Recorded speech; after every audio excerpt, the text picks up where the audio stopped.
2 down, 5 to go.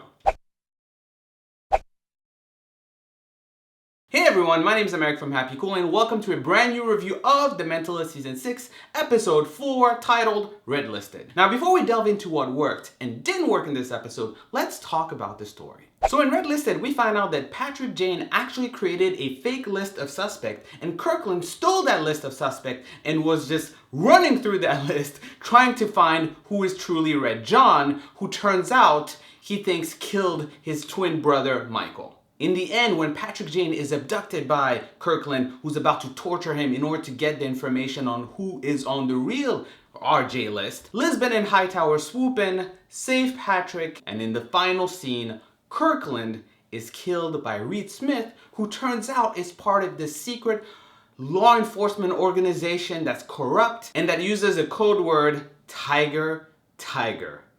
Yeah. So, what worked in this episode? It was good to see Patrick Jane doing his thing and being all smart. The fact that he had a fake list and he had that on the wall was just amazing. It was also good to see him just deduce in front of Reed Smith and also after that having a conversation with Lisbon about it. I really felt the conversation he had at the beginning with Lisbon was very similar to the conversations that we as fans have about the case. So I felt like we were all in this together for a second. It was kind of cool. Oh, Madeline, so good to see her back. I just loved Madeline. Definitely one of my favorite CBI directors. And it was good to see her, you know, in the mix and coming in and swooping in. I actually even liked the moment at the end where Patrick Jane gives her a kiss.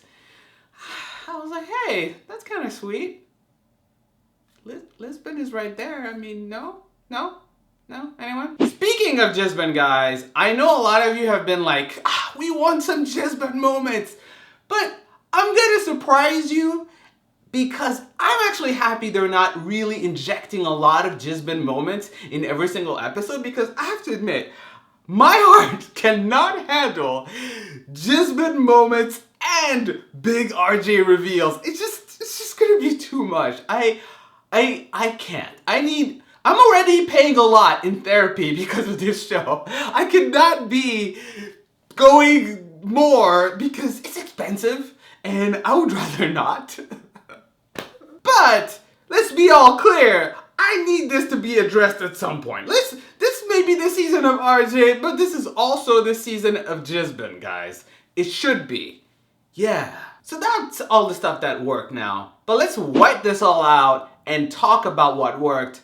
RJ edition. The conversation between Kirkland and Reed in the park was just chilling. I realized they're both on the list and they're both suspects and it was very interesting to see them talk because, I mean, clearly as soon as you were hearing them talk, you're like, okay, they're not working together for sure. But it was a very interesting clash and moments where you're like, okay, who's really RJ? I don't think it's Kirkland. It might be Reed. Reed Smith and Kirkland talking. Creepy yet freaking cool. Kirkland finally is completely explained. He was a very big mystery and I was always wondering why is he killing all these RJ disciples? Why is he hunting Patrick Jane? Turns out he thought Patrick Jane was RJ. And also that's why he always kept saying, do you recognize me? Because his twin brother obviously was an RJ disciple at some point. The conversation between Patrick and Kirkland was so revealing in so many different ways. I feel that conversation revealed so much more about Patrick Jane than it did about anything else because he said, I'm not a murderer. And it is right, he's not a murderer. He's not all about killing for the sake of killing. He just wants to get Red John and that's it. And he's just very focused on that end. Whereas Kirkland, he's like, I don't care who I have to murk in order to get to Red John. I just love the fact that although they had a similar goal, they had opposing philosophies on how to achieve that goal. And it was a very telling moment for those two gentlemen. Oh my God, Tiger, Tiger finally explained because every time a character has been saying Tiger, Tiger, we always thought it was completely RJ. But maybe it's not completely RJ because we found out about the secret law enforcement organization that uses Tiger Tiger as a code. So at the beginning of the season when Brett Partridge was killed, Maybe it wasn't Red John because Tiger was the corrupt law enforcement organization and maybe they didn't want to kill Lisbon. It's very possible. So maybe Brett Partridge was not killed by Red John. Wouldn't it be interesting if a member of the team was part of the organization? Who do you think it would be? Do you think Cho? Ooh, oh no. I can't even think about that.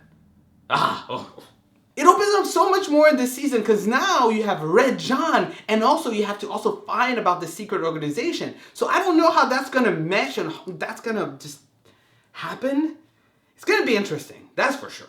You know what time it is. It's time for the there's nothing that didn't work in this episode. Oh, that's not a thing. But yeah, nothing didn't work. So there you go, guys. That's what I thought of the episode. I freaking loved it. I love the fact that it opened up so many more questions. I love the fact that we're down to 5 suspects. I love that it's coming to a close. It's coming really, really fast. I really think in the next 3 weeks, we're going to find out who Red John is.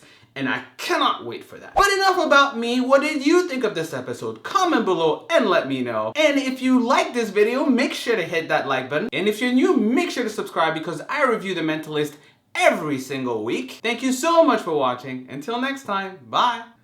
Is it just me? Or do I think that maybe there's gonna be another appearance of Kirkland? Because we don't know if his brother's dead, huh? Didn't think about that. Maybe.